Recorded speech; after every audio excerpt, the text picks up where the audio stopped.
Images like these are presented of our people suffering, dejected,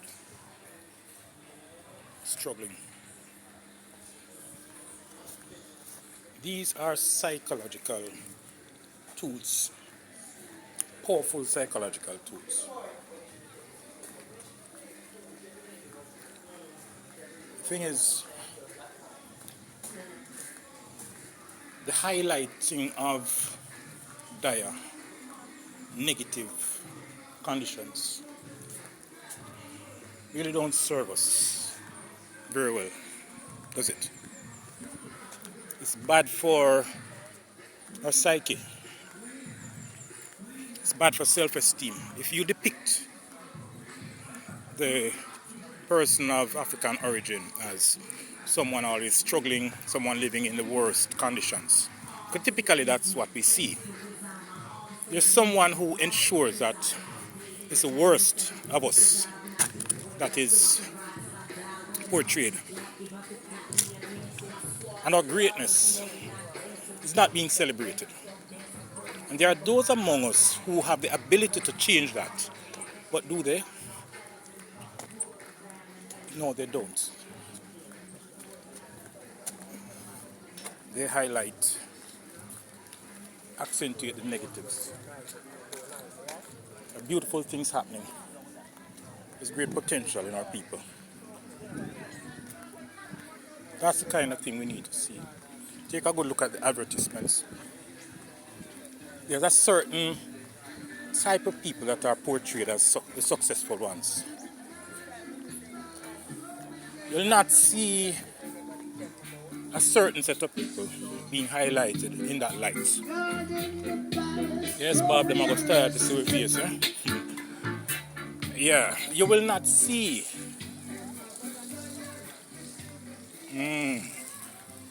you'll not see certain individuals, certain people highlighted as those struggling. They are put on the advertisements, smiling, showing success. It is systemic, it's not by chance. I ask the question of our people, are you meaningfully employed? No, this might stir up a hornet's nest. And I'm not demeaning anybody's employment. I just want us to think. Follow me. Are you meaningfully employed? How is that defined? Meaningful employment. I work in the hotel industry for quite some time. And I can tell you that from the shipping lines to the hotel industry, what we see,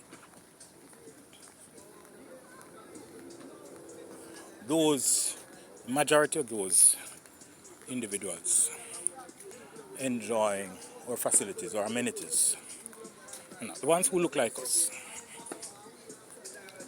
No doubt. No, they work 8 hours, 10, 15 hours a day. We work 8, 10, 15 hours a day. Question is, what's the difference? Bless you. What's the difference between our labor and theirs? I worked in Canada for a week. I received 600 Canadian dollars,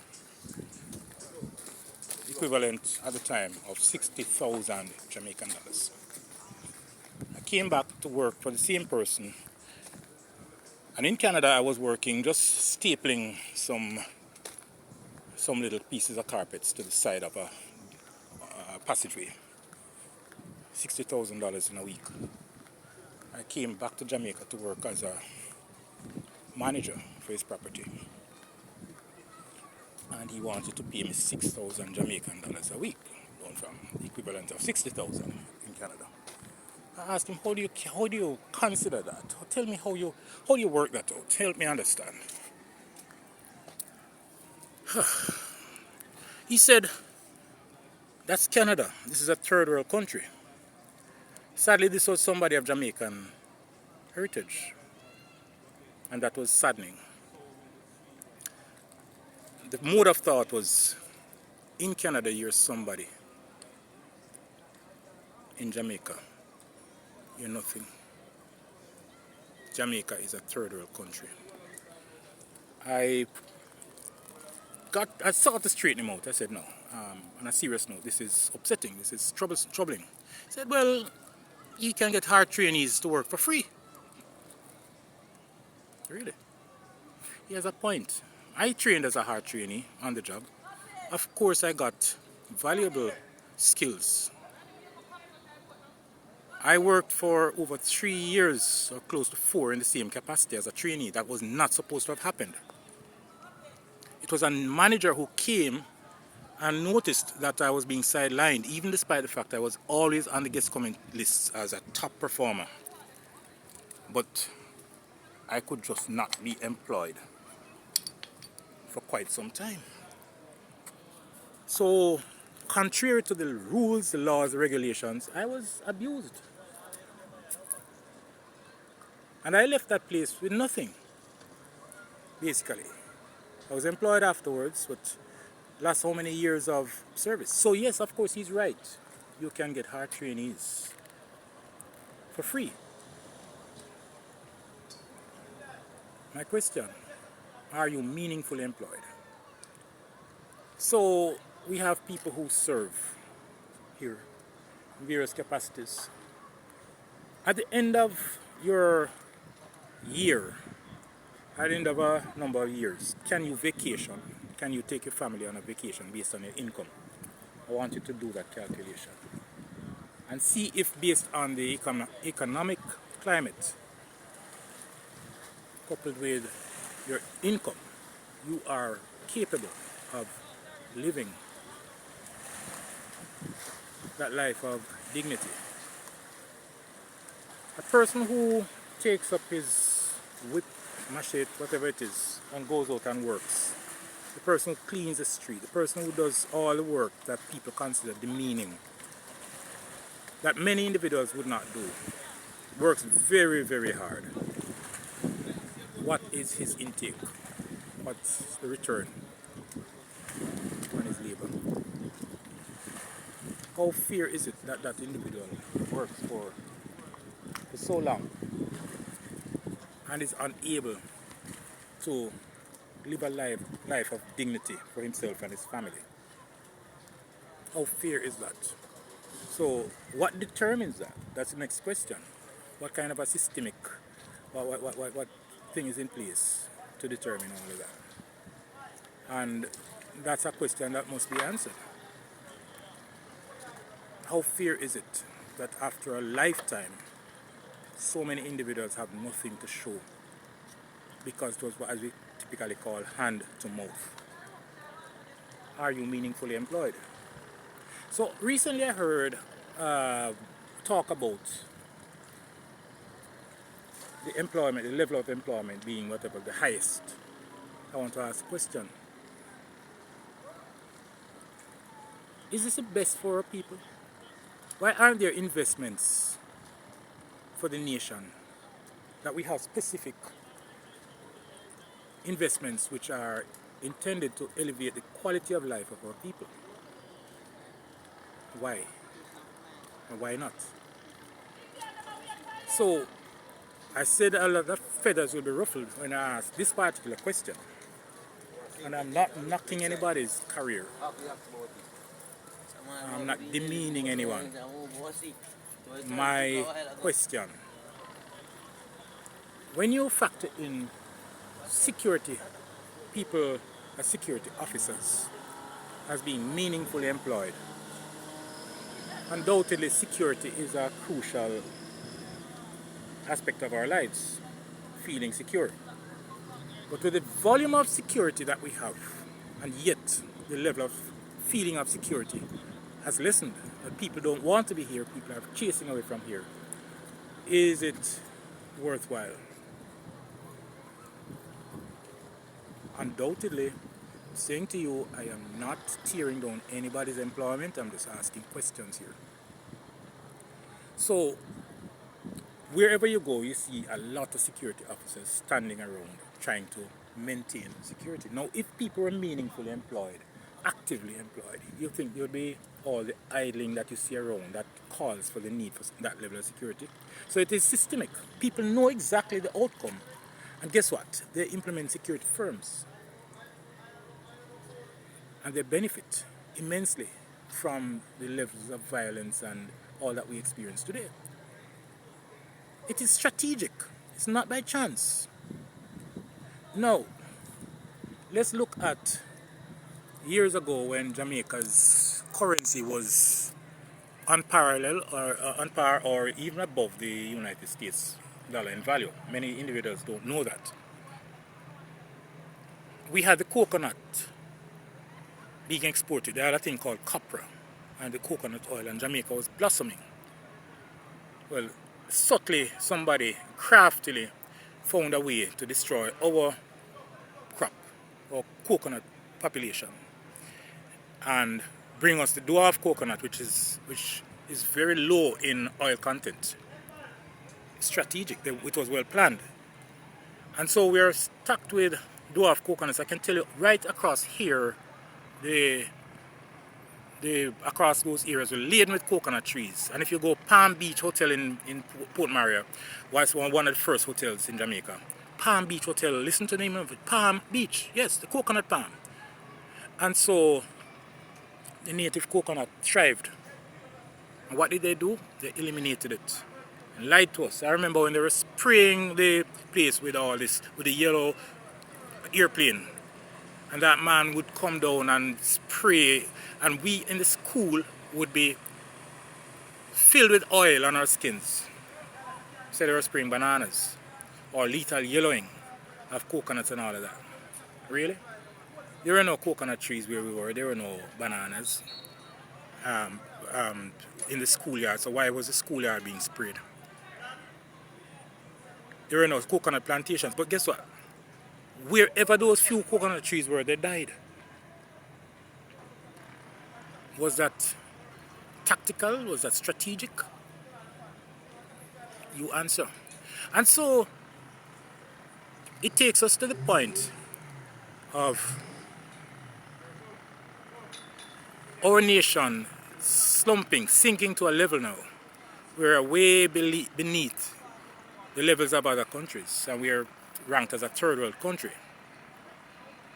And we're labeled as minorities, which is insolent. You don't call me a minority, that's degrading.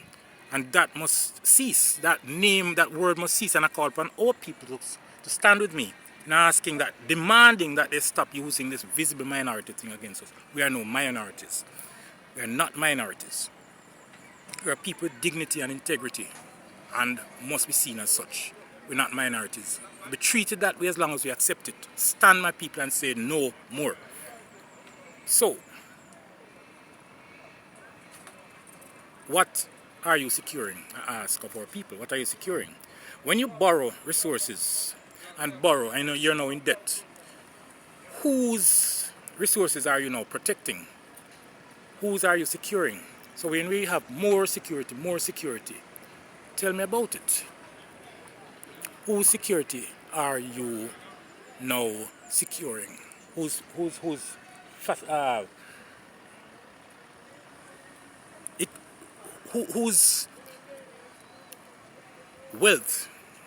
are you securing? Whose resources? Got distracted momentarily. And so the question must be answered. It needs to be answered. So the more security you have protecting somebody else's resources, it sinks our nation low because we have to be borrowing more and more to protect somebody else's resources.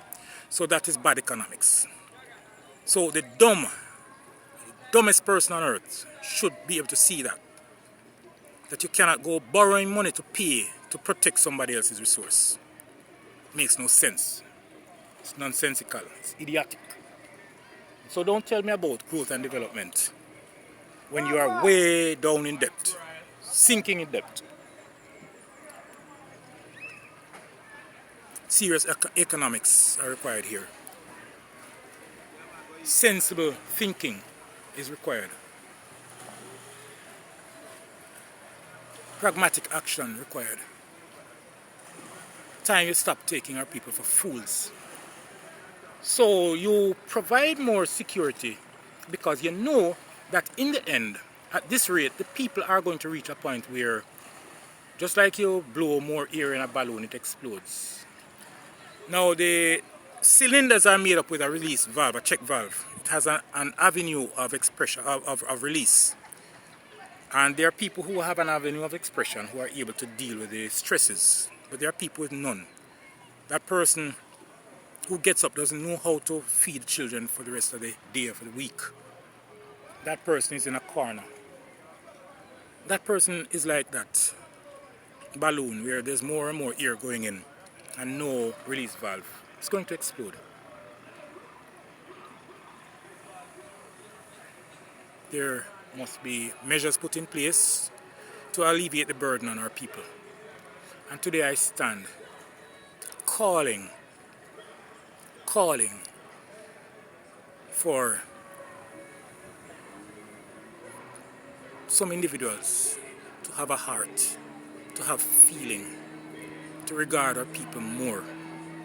I don't do politics. I'm not into politics. I'll never join a political party because the moment that happens, I'm going to have opposition. I'm going to be in opposition to somebody else. And undoubtedly we can have differences of views, but we all need to move in one positive direction in the interest of building this great nation. And so I call on every member of the nation to pay keen attention. There's Mental Laxative for National Healing, written by Franklin J. Wallace, aka Emperor Elijah Abeid Kazembe Mwata. Mental Laxative for National Healing. The purging of the minds for the healing of the nation. There's a National Transformational Initiative which incorporates race, restoring a clean environment,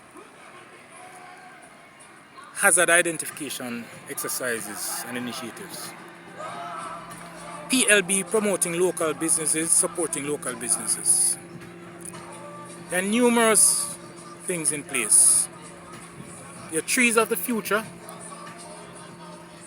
aimed at restoring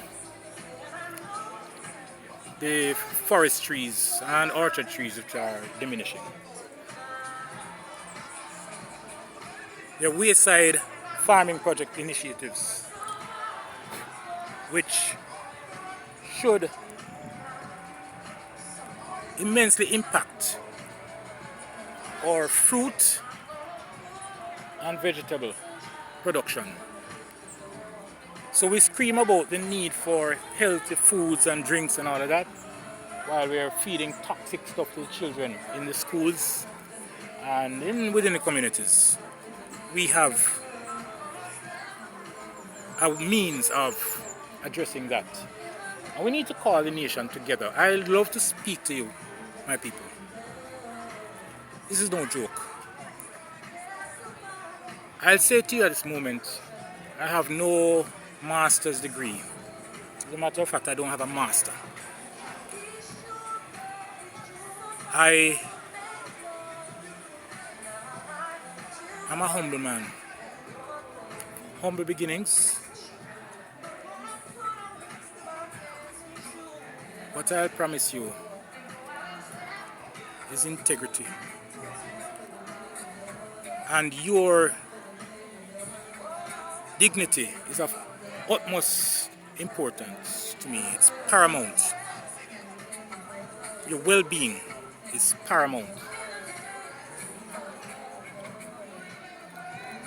And so your quality of life should improve based on the plans, the measures we seek to implement. Race restoring a clean environment.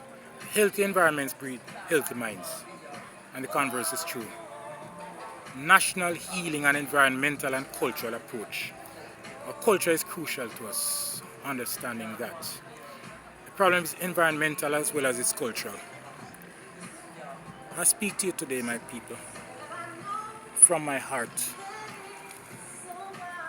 You are at the edge of a precipice, and there's no joke about it. Take a look at what's happening.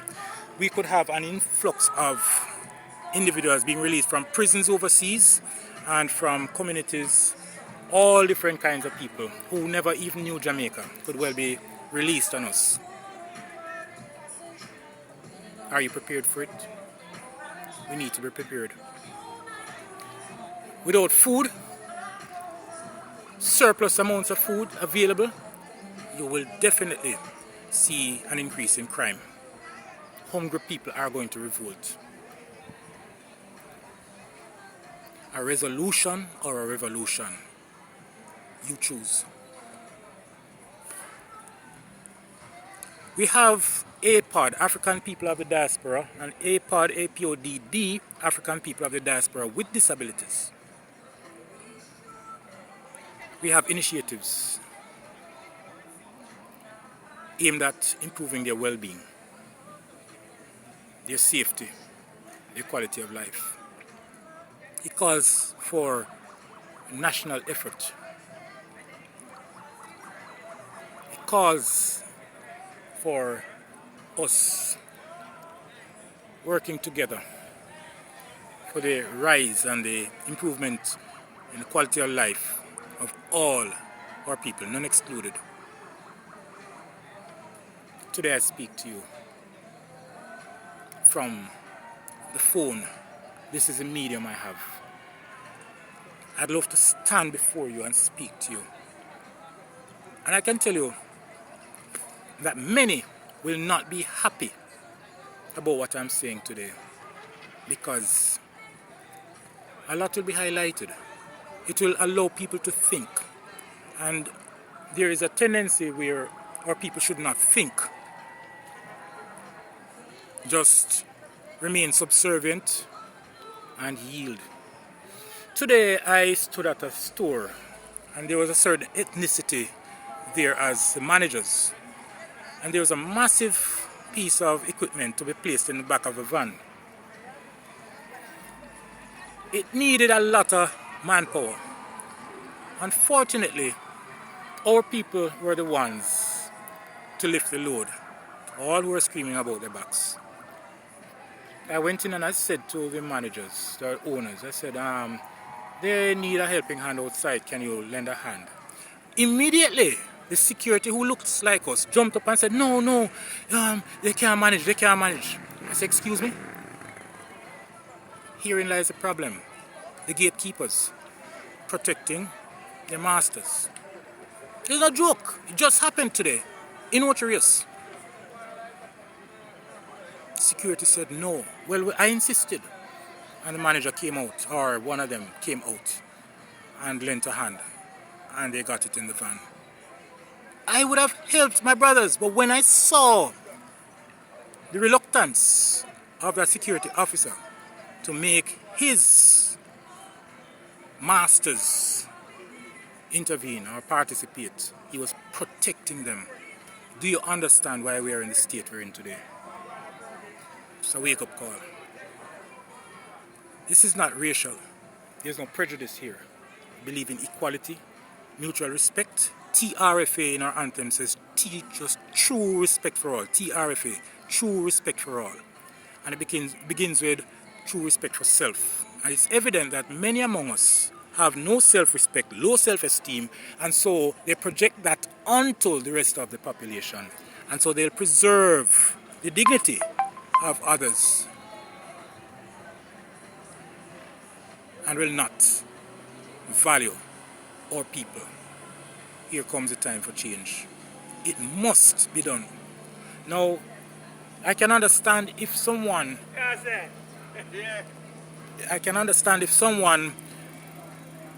has an allegiance to his own people. So if I have a leader and he has an ethnicity that he's more inclined to lean towards, I can understand that, and I respect him for that. I will respect him for that. Well, our people must be respected. And nobody is supposed to bring an external element or value, place value on others above our own people. And so I'll say to anyone who thinks that they are more aligned to another ethnicity and will want to subjugate our people, bring us back into enslavement, you need to go and stay with those folks and leave this nation alone. And I speak to the consciences of anybody who has that inclination. And I speak to my nation, my people. Don't let anybody subjugate you. Don't let anybody lead you down the path of destruction. Don't let anybody force this disregard on you and have you disregarding yourself. Arise. Lift your value. Live with integrity. Live with dignity. Value the next generation, the trees of the future. I call on you, my people. Today is a day of change and for change. I speak to you, and I look forward to speaking to you publicly. This is the Voice of Reason, ANN, African News Network. Race, restoring a clean environment. APOD, African people of the diaspora. APOD, African people of the diaspora with disabilities. Justice, truth be ours forever. Umoja, Tunasimama, united we stand. This is Elijah. Have a great day.